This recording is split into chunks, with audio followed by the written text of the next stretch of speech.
জ্যোতিষার্ণব গৌরব বংশ পরম্পরায় জ্যোতিষের সাথে যুক্ত এক উচ্চশিক্ষিত অভিজ্ঞতা সম্পন্ন জ্যোতিষ ব্যক্তিত্ব।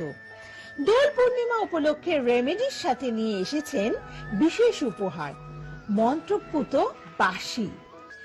বসন্ত পূর্ণিমা বা দোল পূর্ণিমার শুভ লগ্নে যা প্রতিষ্ঠিত করে শত্রুতার নাগপাশ থেকে নিজেকে মুক্ত করুন। ভালোবাসার সম্পর্কে তৃতীয় ব্যক্তির অস্তিত্বকে মুছে ফেলুন। সব গ্লানি মুছে রঙের উৎসবে মেতে উঠুন।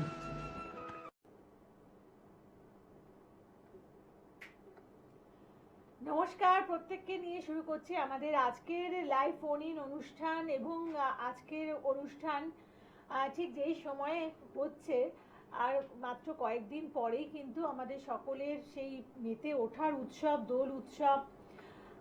এবং এই সময়টা আসলে বলে যে একটা আমাদের মিলনের সময়। ফাগুন মাস মানে ফাগুন হাওয়ায় হাওয়ায় দুলেছে যে প্রাণ, আমার আপন হারা প্রাণ, আমার বাঁধন ছেঁড়া প্রাণ। আসলে আমাদের যে সমস্ত সমস্যার জায়গা রয়েছে বা আমাদের অন্ধকারময় জায়গা রয়েছে, সেই জায়গাগুলো থেকে একটা আলোকময় জগতে ফিরে আসার সময় হচ্ছে এই বসন্তের সময়, ফাগুনের সময় বা দোল উৎসবের সময়। তাই আপনারা কিভাবে আপনাদের সমস্যাগুলোকে দূর করবেন এবং কিভাবে আপনারা আপনাদের শুভ সময়ের সূচনা করবেন, সেই বিস্তারিত আলোচনায় আজকের অনুষ্ঠানে আপনাদের জন্য উপস্থিত আছেন আপনাদের সকলের প্রিয় জ্যোতিষ ব্যক্তিত্ব, যিনি বংশ পরম্পরায় জ্যোতিষ ও তন্ত্রের সাথে যুক্ত রয়েছেন, অভিজ্ঞতা সম্পন্ন এবং একজন শাস্ত্রজ্ঞ ব্যক্তি জ্যোতিষার্ণব গৌরব। তাকে প্রথমে স্বাগত জানাই। নমস্কার। নমস্কার। প্রথমেই প্রোগ্রাম শুরু হতে মানে ফোন ঢুকে গেছে, আগে দেখে নি। যাই হোক, আপনি আমাদের সাথে ছিলেন। তো এবার একটু বলবো কে আছেন সাথে, বলুন। নমস্কার। নমস্কার, আপনার দুজনকে নমস্কার। আমি মাধবী সাহা কোচবিহার থেকে বলছি। আমার তো নিজের ব্যাপারে জানাচ্ছি। মাধবী সাহা কোচবিহার থেকে মাধবী সাহা বলছেন, বলুন। নিজের ব্যাপারে তো ডেট অফ বার্থ আগে বলছি। 5ই ফেব্রুয়ারি 1991 আমার জন্ম। কোচবিহারেই জন্ম। হ্যাঁ, বিকেল 4:52। বিকেল 4:52। জন্মস্থান? জন্মস্থান কোচবিহারে। আচ্ছা, আপনি এই অনুষ্ঠান কতদিন দেখছেন বা এই অনুষ্ঠান থেকে আপনি কিছু ভালো রেজাল্ট পেয়েছেন? হ্যাঁ, অনুষ্ঠান দেখি বলতে আমাদের পরিবার মোটামুটি দেখে, ভালোই দেখেন। আমার খুব কাছেরই একজন রিলেটিভ, সে দেখিয়ে ফলো পেয়েছে, কিছু ফল পেয়েছে। আচ্ছা, কিরকম সেটা রেজাল্টটা কিরকম পেয়েছেন? রেজাল্টটা বলতে উনি মানে দাদার কাছে দেখিয়েছিলেন। উনি যেটা বলেছেন বা রেমেডি দিয়েছে সেটা ওনার মোটামুটি 8 মাসের মধ্যে সেটা ফুলফিল হয়েছে। আচ্ছা, 8 মাসের মধ্যে। হ্যাঁ, এবং দাদা বলেছিলেন যে এখানে উনি মানে আমার যার কথা বলছি সে আমার খুবই কাছে, শ্বশুর বাড়ির একজন। তো যাই হোক, ঘটনাটা আমি বলতে পারছি না প্রকাশ্যে। সে বলেছিলেন যে মোটামুটি 10 মাসের মধ্যে হয়ে যাবে, তো 8 মাসের মধ্যেই সে ফলটা পেয়ে। যাক, আমি শেয়ার করলেন, ভালো লাগলো। হ্যাঁ, মানে কোনো কারণে আমি তার নাম বা কিছু উল্লেখ করতে পারছি না। ঠিক আছে, দরকার নেই। ঠিক আছে, আসুন। আচ্ছা, আপনার ইয়েটা আমি আগে ডিটেইলস একটু বলে নি, কনফার্ম করে নি। মঙ্গলবারে জন্ম, তাই তো? কর্কট লগ্ন, তুলা রাশি, স্বাতী নক্ষত্রের 2য় চরণে জন্ম, দেবগণ। আচ্ছা, কর্কট লগ্ন, তুলা রাশি, বৃহস্পতি বক্রী আপনার ছকে, শনি নক্ষত্র বসে আছে। ছকটা দেখা যায়, ছকে যেটা দেখা যাচ্ছে রবি, বুধ, শনি, রাহু এক ঘরে বসে আছে এবং লগ্নে কেতু। প্রথম কথা বলি, আপনার মানে স্বাস্থ্যের জায়গা ভালো নয়, ঠিক আছে? স্বাস্থ্যের জায়গা ভালো নয়, কি কি জায়গা আমি আগে একটু বলে নিই, তারপর আপনি বলবেন। 4র্থ স্থানে চন্দ্র যেটা বসে আছে, এবং রবি, বুধ, শনি, রাহু এক ঘরে বসে আছে, যেটার জন্য দেখা যাচ্ছে যে আপনার মানে রক্তের জায়গা, অর্থাৎ অ্যানিমিয়া বা রক্তের কিছু প্রবলেম, এরকম একটা কিছু থাকবে। সঙ্গে নার্ভের জায়গাও কিন্তু অ্যাটাক করবে, অর্থাৎ মাথা নিয়ে কিছু সমস্যা কিন্তু দেখা যাচ্ছে আপনার ক্ষেত্রে। মাথা যন্ত্রণা হোক বা মাথা ঘোরা হোক, এরকম কিছু প্রবলেম কিন্তু ভোগাচ্ছে, এবং সেটা খুব বেশি দিন নয়, হয়তো 2 বছর থেকে 1.5 বছর, 1.5 বছর থেকে 2 বছরের মধ্যে জিনিসটা শুরু হয়েছে, যেটা দেখতে পাচ্ছি। এবার আপনি বলুন কি নিয়ে কোশ্চেন, তারপর আমি আসছি। কোশ্চেনটা আপনি যেটা ঠিক ঠিক করেছেন অনেক হুম। যেটা আমার হিমোগ্লোবিনেরই সমস্যা, আচ্ছা। মানে অস্বাভাবিক সমস্যা। যে আমাদের মেয়েদেরও যে সমস্যাগুলো থাকে সেটাও আমার প্রায় অনেকই কম হয়, বা হিমোগ্লোবিনে মাথা ঘোরার ব্যাপারটা তো আছেই, এমনও হয় যে মানে রাস্তায় পড়ে যাওয়ার মতো ঘটনা ঘটেছে। সেন্সলেস হয়ে গেছেন তাই তো? হ্যাঁ, বাড়ির লোক হ্যাঁ। মানে পাড়ার লোক ধরে দিয়ে গেছে, বা দোকান টোকান চেনা হলে তারা দিয়ে গেছে। আর বুঝতে এটা যেটা ঘটছে এটা ওই অত তো একদম অ্যাকুরেট মনে নেই, হবে ওরকমই, মানে 2 বছরের কাছাকাছি হ্যাঁ। এই ব্যাপারটা এবার শরীরের মধ্যে হচ্ছে। এবার যেটা হচ্ছে সেটার কারণটার দিকে এবার আসা যায়, ঠিক আছে? কি কি হচ্ছে তো জানা গেল, ভালো কথা। শখ দেখে আমাদের জানা যায় যে কি কি হয় বা কি কি প্রবলেম আছে, হতে পারে। এবার কারণটা কি কি কারণ? এক হচ্ছে লগ্নে বৃহস্পতি কেতু, যেটা কি বোঝায়? গুপ্ত শত্রুতা, ঠিক আছে? লগ্ন স্থানে গুপ্ত শত্রুতা মানে স্বাস্থ্যের জায়গায় অ্যাটাক, শত্রুতার থেকে স্বাস্থ্য অ্যাটাক করে, ঠিক আছে? অর্থাৎ এইখানে আপনার ক্ষেত্রে, সবার ক্ষেত্রে একই রকম নয়। কারোর ক্ষেত্রে বিয়েতে বাধা দেয়, কারোর ক্ষেত্রে চাকরির জায়গায় উন্নতিতে বাধা দেয়। আপনার ক্ষেত্রে যেটা দেখা যাচ্ছে স্বাস্থ্য হানি, অর্থাৎ স্বাস্থ্যের জায়গায় অ্যাটাক। এই যে ঘটনাগুলো ঘটছে আপনার, এগুলো কিন্তু কোনো স্বাভাবিক ঘটনা নয়, যেটা কিন্তু করা হচ্ছে বাইরে থেকে। এবং যেটার জন্য দায়ী আপনার ক্ষেত্রে, যেহেতু রবি বুধ শনি রাহু এক ঘরে বসে আছে এবং একাদশে মঙ্গল, অর্থাৎ ভাইয়ের জায়গা বা দাদার জায়গা, তার ওয়াইফ বা কিছু, সে কিন্তু জড়িত থাকতে পারে এটার মধ্যে। এটা কিন্তু বুঝে নিন জায়গাটা, ঠিক আছে? আপনার বাড়ির আপনার দাদা বা ভাইয়ের বউ, সে কিন্তু সেই দিকটা থেকে যুক্ত থাকতে পারে, বা সেই দিকের থেকে প্রবলেমটা হচ্ছে। দাদা বৌদি কিন্তু জড়িত আছে এখানে, যেটা দেখা যাচ্ছে। আর একটা কথা বলি, আপনার যেহেতু সপ্তমে রাহু, আপনার বিয়ে বা প্রথম বিয়ে টেকেনি, আপনার ডিভোর্স বা কিছু এরকম কিছু ঘটেছে কি লাইফে? আমি মানে ডিভোর্স হয়ে গেছে প্রায় 2.5 বছর, 2.5 বছর প্রায়। তো আমি বাপের বাড়িতেই আছি। হ্যাঁ, তাহলে ওখানে ছোট মোটো একটা জব করি, আর আমরা এক ভাই এক বোন। হ্যাঁ, আমার দাদা বৌদি আছে আর বাবা মা সবাই মিলেই থাকি একটা। তাদের সেই দিক থেকেই হচ্ছে অ্যাটাকটা। তারা আপনাকে সহ্য করতে পারছে না। আপনি এই ঘরে ফিরে আসার পর থেকেই তাদের মধ্যে ঝগড়া ঝামেলা অশান্তি এগুলো বেড়ে গেছে, এবং তারা আপনাকে সহ্য করতে পারছে না, যেভাবেই হোক সরাতে চাইছে।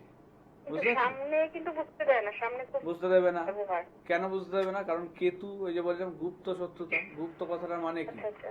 মানে লোকানো, যাদেরকে চেনা যায় না, তারা হচ্ছে গুপ্ত, ওই যাদেরকে দেখা যায় না। তাহলে দেখা গেলে তারা এমনি নর্মাল শত্রু হতো। গুপ্ত শত্রু কথাটা আমি বলতাম না। গুপ্ত শত্রু কথাটা বলি, প্রত্যেকটা কথা যখন বলি আমি, একটু ভালো করে নোট করবেন, সেটা কিন্তু খুব মানে কারণ আছে বলেই বলি। এমনি শত্রু কিন্তু বলিনি। আপনাকে বলেছি কি এমনি শত্রু বলিনি, বলেছি গুপ্ত শত্রু। কেন না? আপনি তাদের চিনতে পারবেন না বাইরে থেকে। তারা বাইরে থেকে কিন্তু সেই ব্যবহার, সেই ইয়ে কিন্তু দেখাবে না। তাহলে তারা এমনি নর্মাল শত্রু হতো। যারা ঝগড়া ঝামেলা মুখোমুখি করে, ইয়ে করে, সেটা হচ্ছে এমনি নর্মাল শত্রু। সেটা হতো যদি লগ্নে রাহু থাকতো। যেহেতু কেতু আছে, গুপ্ত শত্রু, মানে আপনি ধরতে পারবেন না, বাইরে থেকে করবে এবং পিছনে আপনাকে এরকম ভাবে ইয়ে করবে, ঠিক আছে? এইটাই হচ্ছে করা হচ্ছে। আমার যাতে মানে সেলফ রেসপেক্টটা থাকে, আমি কিন্তু নিজে কাজ করে সংসারে টাকা দিয়েই খাওয়া দাওয়া করি। তাও ওদের একটা ভয় আছে যে আপনি প্রপার্টির ভাগ নেবেন, এই করবেন সেই করবেন, এখন এসছেন সেসবের জন্য, বা বাড়িতেও আপনাকে আর কি একসঙ্গে থাকা ইয়ে করা, সেটাও সহ্য করতে পারছে না। এতদিন খুব স্বাধীনভাবে সে ছিল, ইয়ে করতো, সেই জিনিসগুলো এখন তার একটা, কিছুটা মিলে যাচ্ছে। হ্যাঁ, তাহলে সেই জিনিসটা হচ্ছে, সেই কারণেই সে করছে। সেই এই কারণে জায়গা থেকে যে শারীরিক ব্যাপারটা, এটা থেকে বেরোবো করে, আমি তো মানে কাজকর্ম। সামনে দোল পূর্ণিমা আছে, ভালো সময় আছে। আপনি তো কুচবিহার থেকে বলছেন, তাহলে আপনি অনলাইনে যোগাযোগ করতে পারেন। সেক্ষেত্রে এটাই দোল পূর্ণিমার যে চতুর্দশীটা যেটা থাকবে, হোলিকা দহনের যে এটা, সেই সময়টা কিন্তু মানে এই যে ন্যাড়া পোড়া বা যেটাকে বলা হয় আর কি, এটা সেই সময়টাই কিন্তু জিনিসটা করলে আপনার এইটা কিন্তু সম্পূর্ণ কেটে যাবে, ঠিক আছে?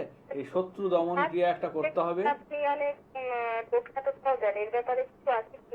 এই ব্যাপারে টোটকা বলতে গেলে দেখুন, টোটকা আমি দিতে পারি। টোটকা হচ্ছে যেটা করবেন, আপনি একটা অশ্বত্থ গাছের একটা পাতা, ঠিক আছে, নিয়ে এসে সেই পাতাটার মধ্যে একটুখানি সিঁদুর, লাল সিঁদুর, ঠিক আছে, লাল সিঁদুর দিয়ে সেই পাতাটাকে মুড়বেন, মুড়ে সেটাকে কালো সুতো দিয়ে বেঁধে আপনার নিজের ব্যাগে বা কোথাও রেখে দেবেন আপাতত, ঠিক আছে? এটা মঙ্গলবার দিন করুন, এইটা আপাতত করুন। আর এইটার প্রতিকারটা যত তাড়াতাড়ি সম্ভব করিয়ে নিন। দোল পূর্ণিমায় যদি করা হয় তাহলে সব থেকে ভালো হবে আপনার ক্ষেত্রে, যেটা দেখা যাচ্ছে।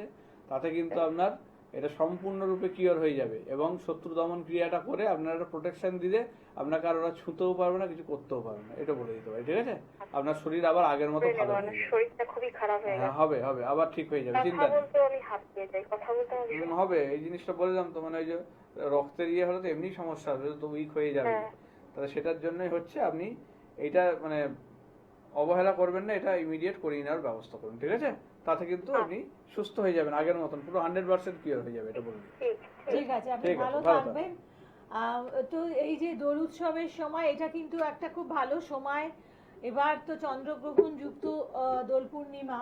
তো আপনারা বুঝতেই পাচ্ছেন, যারা যারা বিশেষ সমস্যার মধ্যে রয়েছেন, ধরুন আপনার ছেলে মেয়েদের সামনে হয়তো পরীক্ষা রয়েছে, বা আপনার ছেলে মেয়েদের চাকরির কোনো ব্যাপার রয়েছে, আপনি হয়তো নতুন কোনো ব্যবসা শুরু করতে চলেছেন, সমস্ত কিছুর ক্ষেত্রে কিন্তু এই পূর্ণিমাকে আপনারা কাজে লাগাতে পারেন।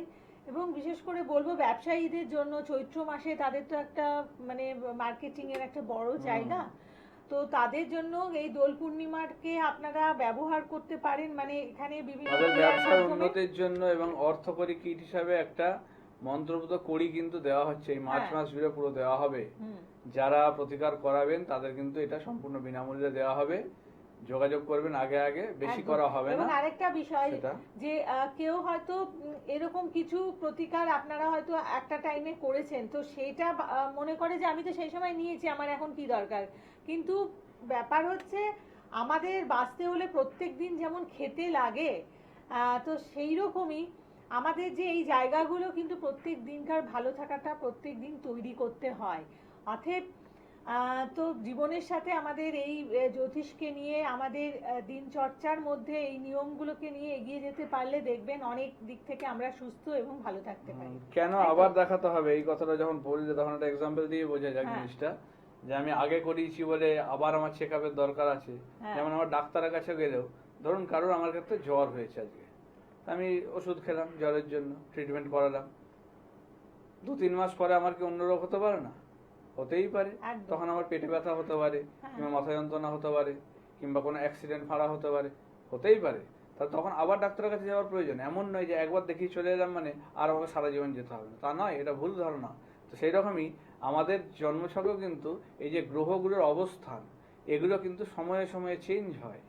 গ্রহের যে ট্রানজিট হয়, গোচরগুলো হয়, সেগুলো কিন্তু চেঞ্জ হয়। কেউ কখনো রেট্রোগ্রেড হয়ে যাচ্ছে, বক্রি হয়ে যাচ্ছে, কেউ মার্গী হয়ে আসছে, কেউ একসঙ্গে অবস্থান করছে, এক একটা রাশি চেঞ্জ হচ্ছে। তাহলে এগুলোর এফেক্ট তো অনেক পড়ছে। তাহলে আমাকে সেই অনুযায়ী অন্তত চেষ্টা করা হয় যে 6 মাস বা 1 বছর ছাড়া ছাড়া আমার আপডেট নেওয়া উচিত, যে আমার কোন জায়গায় কি চেঞ্জ হয়েছে, এখন কিভাবে চলবো। সেই জিনিসটা জেনে গেলে, একটা গাইডলাইন থাকলে, তাহলে কিন্তু আপনাকে প্রবলেমে পড়তে হবে না, ভুগতে একদম। হবে না। না হলে কিন্তু সেই খারাপ ইয়েটা কিন্তু পড়লে ভুগতে পারে। তাহলে আমাকে সময়ে সময়ে সেগুলো আপডেট নিতে হবে, হুম। তবে হবে। ঠিক আছে, তো সেইভাবে করা উচিত। আচ্ছা, একজন ফোনে আছেন, হ্যাঁ। বলুন। নমস্কার। নমস্কার ম্যাডাম। নমস্কার স্যার। হ্যাঁ, নমস্কার, বলুন। বলুন। আমি একটু আমার সম্বন্ধে জানতে চাই। নাম বলুন। আমার হচ্ছে পার্থ রায়। আচ্ছা, পার্থ রায়। হ্যাঁ, জন্ম তারিখ? ম্যাডাম জন্ম তারিখটা বলুন, তারিখ এবং সময়। 3/10/1974। হ্যাঁ, হুম। 3/10/1974। আচ্ছা, সময়? সময় হচ্ছে 5:30 AM। ভোর 5:30। আচ্ছা, আর জন্মস্থান? কলকাতা। কলকাতা। আচ্ছা, ঠিক আছে, সাথে থাকুন, দেখে দিচ্ছি। হুম। কি নিয়ে জানবেন? তো আমার সম্বন্ধে জানতে চাই, মানে আমার খুব মানে মানসিক দিকে খুব ভেঙে পড়েছে। ও, আপনার মানে ওই মানসিক ডিপ্রেশনের প্রবলেম? ডিপ্রেশন। আচ্ছা, দেখছি, ঠিক আছে। আচ্ছা, আমাকে আগে একটু ডিটেলসটা কনফার্ম করে নিন। বৃহস্পতিবার জন্ম, তাই তো? হ্যাঁ হ্যাঁ স্যার। কন্যা লগ্ন, মেষ রাশি, অশ্বিনী নক্ষত্রের 2য় চরণে জন্ম, দেবগণ। দেখুন, মেষ রাশি যেহেতু 7.5 ঢুকে গেছে, ঠিক আছে? তাহলে 7.5 ঢুকে গেছে মানে এখন সময়টা খুবই খারাপ। সঙ্গে শুক্র ডাউন, রাহু কেতু ডাউন। আপনার জন্মছকে যেটা দেখতে পাওয়া যাচ্ছে, শুক্র ডাউন এবং রাহু কেতু ডাউন। আচ্ছা, তাও যেটা দেখছি লগ্নে আবার রবি, মঙ্গল, শুক্র বসে আছে, বৃহস্পতি শনির ঘরে বসে আছে। এইটা একটা খুব শুভ যোগ। আপনি কোনো গভর্নমেন্ট জব বা কিছুতে আছেন, ভালো পজিশনে? হ্যাঁ হ্যাঁ হ্যাঁ। হ্যাঁ, সেটা দেখা যাচ্ছে কোনো উচ্চপদস্থ জায়গায় আপনি চাকরি করেন, ভালো কথা। চাকরি করি। কিন্তু আপনার যেটা মেন প্রবলেম সেটা হচ্ছে মানে মান সম্মান আপনি কিন্তু সেইভাবে পান না। বাড়িতে আশেপাশে লোকজনের থেকে কিন্তু আপনার যতটা সম্মান পাওয়া না বা আপনি যতটা তাদের জন্য করেন সেটা কিন্তু পান না। এই জিনিসটা কিন্তু মেন খারাপ জায়গা আপনার দেখাচ্ছে।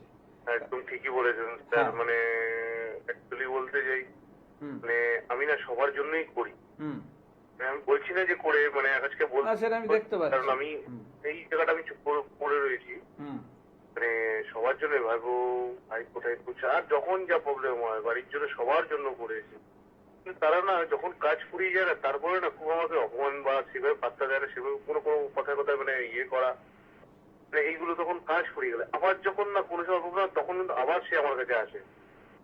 তা আমি না তখন আর স্যার যে মুখ করে বসে মুখ ধরাতে পারি না, আমার না মানে মন চায় না, তত হলেও আমি আবার সেই কাজই করি। এইটাই তো হচ্ছে মানে প্রবলেম। এইটার জন্য কে দায়ী না আপনার মানে ইমোশনালি চলা, তাই তো, আবেগের বশে চলা, এবং আপনি চাইলেও সেটা চেঞ্জ করতে পারছেন না, এবং শারীরিক ভাবেও আপনি কিন্তু এখন ভুগছেন, আর্থিক জায়গাটাও মানে ইনকাম প্রচুর করেও রাখতে পারছেন মানে না। আমার পুরো একদম সব শেষ। আমি কামাই সত্যি কথা বলতে কিন্তু আমার ব্যাংক ব্যালেন্স কিছুই নেই। আমি তো বললাম যে রাখতে পারছেন না, আমি ফার্স্টেই বললাম এটা, যে আপনি টাকা ইনকাম করছেন ভালো, কিন্তু সেটা আজকে রাখতে পারছেন করে না। করে আজকে আমার ওয়াইফের সাথে মানে অশান্তি। আমার ওয়াইফও মানে খারাপ না আমি বলবো না, ও খুব ভালো, সবাইকে ভালোবাসে, কিন্তু ও তো একটা কথা বলে, দেখো তোমার বারে এরকম তারা তো ইয়ে করে, তুমি কেন বারবার ইয়ে করছো? তারা যদি তোমাকে যদি সেই সম্মানটা তুমি নিশ্চয়ই করছে, তার তুমি এত জেনে তুমি কেন, তাও তো নিজের জন্য কিছু তো করো। সেইটা ঠিকই, এইগুলো তো বলে যাচ্ছে, তো তারপরে মন মানছে না। একদমই, সে তো ঠিকই বলছে, কারণ দেখতে পাচ্ছে যে তার স্বামীকে বারবার অপমানিত হতে হচ্ছে, এত কিছু করার পরেও সে সেইভাবে তার রিটার্ন পাচ্ছে না, তো তারও খারাপ লাগছে, সেটা সেই জন্যই বলছে, সে কিন্তু খারাপ কিছু নয়। দেখুন, এইটার জন্য দায়ী হচ্ছে আপনার লগ্নে শুক্র নিচস্থ, রবি শুক্র যোগ, দারিদ্র যোগ, মানে চাকরি থেকেও মানে টাকা পয়সা থাকবে না। না যেটা না আমি একটা মানে বলতে চাচ্ছি না, মানে হ্যাঁ। আমি ভালো অ্যামাউন্ট একটা মাইনে দেখতে পাচ্ছি, সেটা সেটা আপনাকে বলতে হবে না, সেটা আমি দেখতে পাচ্ছি। এবং তৃতীয় স্থানে রাহু, যেটাও কিন্তু দেখাচ্ছে যে শত্রুতার জায়গা, তারা আপনাকে কন্ট্রোল করছে, আপনি চাইলেও সেখান থেকে বেরোতে পারছেন না, আপনি নিজের মধ্যে নেই, তারা যেভাবে চাইছে আপনাকে সেইভাবে কন্ট্রোল করছে। আপনার বাড়ির লোক অনেকেই যুক্ত রয়েছে এটাতে, বারবার বুঝুন ব্যাপারটা। আপনার বাড়ির বাবা মা বাদ দিয়ে, বাবা মার কথা বলছি না আমি, বাকিদের কথা বলছি, আপনার জেঠু কাকা যারা বলছেন তাদের দিকের লোকজন, তারা কিন্তু এটাতে যুক্ত রয়েছে একসঙ্গে, তারা কিন্তু যুক্ত হয়ে আপনাকে মানে ক্রিয়া করছে যেটা বলা হয়। এবং যেটা দেখতে পাচ্ছি যে কোনো আপনার বাড়িতে কোনো সরু কোনো পাতার গাছ আছে, সরু পাতা বা কিছু ইয়ে, বলতে তো পাতা তো নারকেল গাছ আর ওই কলকে ফুল গাছ আছে। তাহলে কলকা ফুল গাছ আছে, তো তাহলে একটু ভালো করে খেয়াল করবেন, ওখানে হয়তো কিছু বাঁধা আছে সেই গাছে, অথবা সেই গাছের গোড়ায় কিছু পুঁতে দেওয়া আছে, যেটার জন্য আপনার এই প্রবলেমটা আরো করছে। কারণ এই ধরনের যে কন্ট্রোল, আপনার উপর তো একটা কন্ট্রোল, যেটা বুঝতে পারছেন আপনি নিজে, যে আপনি নিজের মতো থাকছেন না, তারা চাইলে আপনি তাদের মতোই আমি চলছেন। কি বলছি যে এক এক সময় মনে হয় কি ওদের সাথে কোনো সময় কথা বলবো না, কিছু করবো না, কোনো কিছু করবো না, আবার যখন ওরা কোনো সময় এসে দাঁড়ায় না, কোনো কিছু প্রবলেম হলে কোনো কিছু বলে না, হ্যাঁ, প্রথমের জন্য হয়তো না করে করে আমার ফিরে যাওয়ার চাই। এইটাই তো বলছি, তার মানে কি আপনি নিজের মধ্যেই থাকছেন না, আপনার ডিসিশনটা একটা ইয়েতে থাকছে না, আপনাকে তারা কন্ট্রোল করছে, কিন্তু ওদের সামনে গিয়ে সেটা ডিসিশন চেঞ্জ পাচ্ছেন না। তাহলে ওই তো বলছি, তারা আপনাকে কন্ট্রোল করছে। এর একটা কারণ, আপনাকে কন্ট্রোল করা যাচ্ছে কেন, দেখুন সবাইকে কন্ট্রোল করা যায় না, কিন্তু তন্ত্রক্রিয়া করেও সবাইকে কন্ট্রোল করা যায় না, করা যায় তাদেরই। এই যে রাহু কেতু যেমন ডাউন, আপনার রাহু কেতু ডাউন, শুক্র ডাউন, তিনটে গ্রহ ডাউন হয়ে বসে আছে নিচস্থ, তাহলে এমনি তারা আপনাকে ইজিলি কন্ট্রোল করতে পারে। এবং সেটা ওই যে বললাম, ওই গাছের গোড়ায় বা কিছু ইয়েতে রাখা হয়েছে, যত ওখানে হাওয়া বা ইয়ে লাগছে তত কিন্তু আপনার উপর প্রভাবটা বেশি বাড়ছে, এবং আপনি মানে নিজের মধ্যে থাকছেন না, ওরা যেমন চাইছে আপনাকে ব্যবহার করছে এবং সেইভাবে আপনাকে দিয়ে কাজে লাগাচ্ছে। আচ্ছা, বুঝেছেন? তাহলে আপনাকে আগে এই ইমোশনালি এটাকে ঠিক করতে হবে, যাতে আপনি ওদের হাতের পুতুল হয়ে না থাকেন, যাতে আপনি ওখান থেকে বেরোতে পারেন, নিজের একটা বোল্ড ডিসিশন নিতে পারেন, তবে গিয়ে আপনার কিন্তু লাইফে কিছু হবে। নাহলে ভবিষ্যতে কিন্তু মানে সব এই যে যেমন শেষ হয়ে যাচ্ছে, আর কিছুই থাকবে না ভবিষ্যতে। আপনার নিজের দরকারেও কিন্তু আপনার বা আপনার স্ত্রীর বা ফ্যামিলির দরকারে কিন্তু আপনি আর কিছু মানে কন্ট্রিবিউট করতে পারবেন না। বুঝতে পারছেন কি বলছি? তাহলে এই জায়গাটা কিন্তু খুব ভয়ের জায়গা হয়ে যাচ্ছে, সাবধান হন। এটা কিন্তু কি একটা করে দিন দিন সত্যি আর্থিক দিদি এতটা পিছিয়ে পড়েছি, এখন স্যার চিন্তা হচ্ছে, এখন চিন্তায় পড়ে গেছি খুব। তা আমাকে আমার ওয়াইফই বললো যে স্যারের অনুষ্ঠানটা দেখতে একবার ট্রাই করতো, অনেক 2-4 মাস ধরে ট্রাই করছি, আচ্ছা। আজকে লাইনটা পেলাম, অনেক কষ্ট করে। অনেকেই আর কি পায় না, কারণ দেখুন একটু কম টাইমের প্রোগ্রাম তো, এবার সবার ফোন নেওয়া সম্ভব হয় না। যাই হোক, পেয়েছেন, আপনার ভালো লাগছে, আমারও কথা বলতে পারলেন। দেখ, সবাইকেই বলা এইটা ইয়েতেই যে বেশি আর কি মানে মন খারাপ বা ইয়ে করবেন না, না পেলে খারাপ ভাববেন না, কারণ জিনিসটা বুঝতেই পারছেন বেশি ফোন নেওয়ার দরকার হয় না এখানে, বা পারি না, মোট কথা মানে দরকারের ইয়ে থেকেও টাইমটা আমি থাকে না আপনার আমার সাথে হাতে। স্যার যোগাযোগ করবো, আমি একটু রিসেন্টলি মানে একটু আমাকে একটু দেখে দেবেন স্যার। হ্যাঁ, আপনি তো কলকাতা থেকে বলছেন, তাহলে আপনি হ্যাঁ, দমদমে কলকাতা। আমার চেম্বার আছে, আপনি যোগাযোগ করুন। হ্যাঁ, এবং হ্যাঁ, এটা দোল পূর্ণিমা ভালো তিথি আছে, এই সময় করে দিলে আমি এর মধ্যে বিয়ে করবো, আপনার অনুষ্ঠানের প্রথম থেকে এর মধ্যে আমি করলে যাবো। 1-2 দিনের মধ্যে করবেন, ঠিক আছে? হ্যাঁ, হ্যাঁ, ঠিক আছে। ঠিক আছে, আপনি ভালো থাকবেন। অতএব যারা যারা যোগাযোগ করতে চাইছেন আপনারা কিন্তু যোগাযোগ করে নেবেন, এবং দোল পূর্ণিমার আগে যদি যোগাযোগ করেন সেক্ষেত্রে আর্থিক উন্নতির জন্য একদম মানে আপনাদের জন্য উপহার স্বরূপই থাকছে কিছু দ্রব্য, যেগুলোকে সঠিকভাবে দোল পূর্ণিমার দিন নিয়মের মাধ্যমে যদি আপনারা যে জায়গায় বলবেন রাখতে পারেন, তাহলে সেখান থেকে কিছু শুভ ফল লাভ করতে পারেন, তাই অবশ্যই। তো? হ্যাঁ, দোল পূর্ণিমার কিছু নিয়ম আজকে একটু বলে দিই কি কি করবেন। এক হচ্ছে, আপনারা তো জানেন যে ভেজ খেতে হবে ওই দিন, কোনো রকম ভাবে আমিষ কিছু খাবেন না দোল পূর্ণিমার দিনে। সকালে পারলে একটু মিষ্টি এবং দই দিয়ে দিনটা শুরু করুন, প্রত্যেকের মানে একটু করে, অল্প করে হলেও, যাদের ধরুন চলে না তাদেরকে মানে একটু জাস্ট মুখে ছুঁয়ে দিন, সেটা হলেও হবে। আচ্ছা, লাল বা গোলাপি এরকম কিছু জামা কাপড় ওই দিনে পরার চেষ্টা করুন। ঠাকুরকে নারকেলের নাড়ুর যদি ভোগ দিতে পারেন সেটা ভালো হয়। এবং অবশ্যই এই দিন সকালবেলায় উঠে ফার্স্ট কাজ করবেন, সূর্য প্রণাম করবেন, একটা তামার ঘটে জল, আতপ চাল, একটুখানি গুড়, একটা জবা ফুল নিয়ে সূর্যের প্রণাম মন্ত্র বলে সূর্যকে প্রণাম করে সেই জল ঢালবেন। এবং আপনারা যেটা করবেন, লাল আবির বড়দের পায়ে এই দিন দিয়ে দিনটা শুরু করবেন, বেশ। এটা হচ্ছে করবেন অবশ্যই, ঠিক আছে? তাতে কিন্তু আপনার এই দোলের যে শুভ ফল সেটাও পাবেন, এবং সারা বছর কিন্তু এটা আপনাকে ভালো রাখতে সাহায্য করবে, বড়দের আশীর্বাদ পেতে, এবং বাবা মায়ের আশীর্বাদ বলুন, জেঠু জেঠিমা যে যারা বড়রা আছে তাদের সবারই আশীর্বাদ পেতে আপনাকে কিন্তু সাহায্য করবে এটা, ঠিক আছে? এটা কিন্তু করবেন, প্রত্যেকটা পয়েন্ট কিন্তু মেনে চলবেন। যেহেতু রবির বছর তাই বললাম, লাল আবিরটা কিন্তু মাস্ট, লাল অথবা অরেঞ্জ এটা করতে পারেন, ঠিক আছে? গেরুয়া অথবা মানে লাল, কমলা আর কি, গেরুয়া নয়, কমলা অথবা লাল, এই যে আবির, এটা কিন্তু অবশ্যই বড়দের পায়ে, ঠাকুরের পায়ে এগুলো দিয়ে আপনারা শুরু করবেন দিনটা, তাতে কিন্তু আপনার শুভ দিন হবে এবং বছরটা ভালো যাবে। তবে দোল পূর্ণিমায় অনেক কিছু কিন্তু ভালো ভালো কাজ হয়, সেগুলো কিন্তু আপনারা কাজে লাগাতে পারেন। এবার দেখতে হবে যে আপনার জন্য সেটা ভালো দিন কি ভালো দিন নয়, সেটা দেখতে হবে, তবেই কিন্তু সেই প্রতিকারটা ফল দেবে। এবং প্রতিকার করার জন্য মানে ঠিকঠাক প্রসেসে আগে বিচারটা দরকার, সময় দিয়ে বিচার দরকার, সেই বিচার করার পরে তবেই কিন্তু দেখতে হবে যে আপনার কি কি প্রতিকার দরকার, তবে কিন্তু সেটা কাজ দেবে। শুধু স্টোন পরে নিলাম, ইয়ে পরে নিলাম, তাদের কিন্তু হবে না, সেগুলোর কিন্তু সঠিক মানে বিচার করে পড়া উচিত। অনেকের ক্ষেত্রে যেমন স্টোন পড়লে দেখা যায় যে নেগেটিভ এফেক্ট চলে আসে, শুনে আসে প্রচুর নেগেটিভ এফেক্ট, যেটা কিন্তু কবচ বা যজ্ঞের ক্ষেত্রে অতটা থাকে না, সেইভাবে করতে হবে। তো কবচেরও নানা রকম ভাবে তৈরি হয়, এক যেমন দেখা যায় যে একটা ভূজ্যবর্তের মধ্যে যেমন মন্ত্র লিখে একটা করা হয় কবচ, সেটা একটা হয়। আরেকটা হয় কি, যজ্ঞের মাধ্যমে যজ্ঞ করে সেই যজ্ঞের ভস্য দিয়ে তান্ত্রিক পদ্ধতিতে একটা কবচ বানিয়ে দেওয়া, সেটা কিন্তু বেশি পাওয়ারফুল হয়। এইভাবে দেখতে হবে যে আপনার জন্য কোনটা সুইটেবল, সেই অনুযায়ী আপনাকে কিন্তু চলতে হবে, তাহলে মানে তখনই কিন্তু আমি সেই শুভ ফল বা সেই প্রতিকারের যে আসল যে আমার কাজটা সেটা কিন্তু আমি পাবো। এবং অবশ্যই আপনাকে ধৈর্য ধরতে হবে, ভক্তি বিশ্বাস 100% রাখতে হবে, তবে হবে। কারণ আমি সম্পূর্ণ ঠিক করে দিতে পারবো না যদি আপনার মনের মধ্যে ভক্তি বিশ্বাসের কমতি থাকে, সেটা আপনাকে বুঝতে হবে।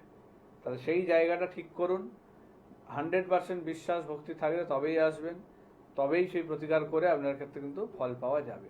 না হলে কিন্তু আমি করে দিলেও হবে না, কারণ ব্যাপারটা একটা দৈবিক ব্যাপার, সম্পূর্ণ মানুষের হাতে থাকে না, এটা বুঝতে হবে। যাকে দিচ্ছি তাকেও কিন্তু ভালো আধার হতে হবে, ভালোভাবে চলতে হবে সব নিয়ম মেনে, তবেই কিন্তু সেইটার ফল সে পাবে, নাহলে কিন্তু না। এবং এই দোল পূর্ণিমার দিন আপনাদের যদি মনে হয় যে আপনারা যজ্ঞানুষ্ঠানের আয়োজন করবেন, তাহলেও আপনারা জ্যোতিষান্নব গৌরবের সাথে যোগাযোগ করতে পারেন, কারণ শাস্ত্রীয় মতে উনি আপনাদের এই যজ্ঞা অনুষ্ঠানগুলো করে থাকেন।